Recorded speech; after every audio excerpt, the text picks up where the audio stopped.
கர்த்தருக்கு ஸ்தோத்திரம். கிறிஸ்துவுக்குள் பிரியமானவர்களே, நாம் இந்த வருடத்தின் கடைசி தேதிகளில் வந்துவிட்டோம்.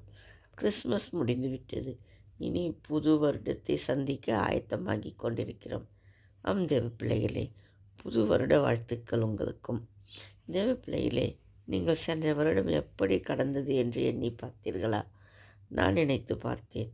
தேவன் எவ்வளவு நன்மைகளை எங்களுக்கு செய்திருந்தார். அதை நான் தேவனுக்கு அவருடைய நாம மகிமைக்கு சாட்சியாக பகிரலாம் என்று எண்ணினேன். வேதத்தில் சங்கீதம் 136:4 சொல்லியிருக்கிறபடி, ஒருவராய் பெரிய அதிசயங்களை செய்கிறவரை துதியுங்கள், அவர் கிருபை என்றும் உள்ளது என்று எழுதியிருக்கிறது. பிரியமானவர்களே, எனக்கு 2024 ஜூன் மாதம் ஸ்ட்ரோக் ஆகி வலது கை கால் செயலிழந்து போனது. இருதயம் பாதிக்கப்பட்டது. நடக்க முடியாதபடி போனேன்.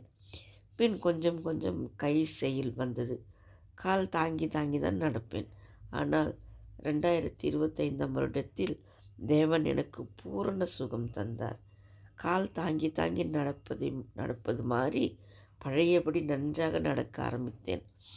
நான் முன்பு நினைத்து கூட பார்க்கவில்லை, மறுபடியும் நான் திரும்ப பழைய நிலைமையிலே நடப்பேன் என்று. என்னை பார்க்கிற எல்லாரும் பரிதாபப்பட்டார்கள், இப்படி ஆகிவிட்டதே என்று. ஆனால் தேவனிடம் நான் கதறி அழுது என்னை முன்பு போலவே மாற்றும் என்று கேட்டபொழுது, தேவன் எனக்கு அற்புத சுகம் தந்து என்னை மறுபடியும் பழையபடியே நடக்க செய்தார். அதற்காக தேவனை துதிக்கிறேன். கைகளிலும் புது பலன் எனக்கு கொடுத்தார். 2026 ஆண்டு 25 ஆண்டு பூரண சுகம் பெற்றேன். அதற்காக தேவனை ஸ்தோத்திரிக்கிறேன். தேவன் எவ்வளவு நல்லவர். எவ்வளவோ பேர் ஸ்ட்ரோக் ஆகி இந்த வருடத்தை காணாது பூமியை விட்டு கடந்து போயிருக்கிறார்கள். எனக்கு கிருபையாய் இறங்கி என்னை சுகமாக்கி பூரண சுகம் தந்து பழைய நிலைமைக்கு என்னை கொண்டு வந்து வைத்த என் தேவாதி தேவனுக்கு கோடான கொடி ஸ்தோத்திரம்.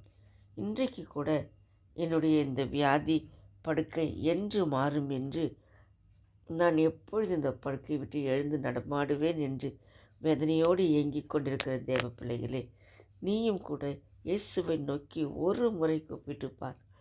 அவர் ஓடோடி வந்து உனக்கும் சுகம் தருவார். நீயும் தேவனை துதிக்கும்படியாக உனக்கு அனுக்கிரகம் செய்வார். ஆமேன். அல்லேலூயா.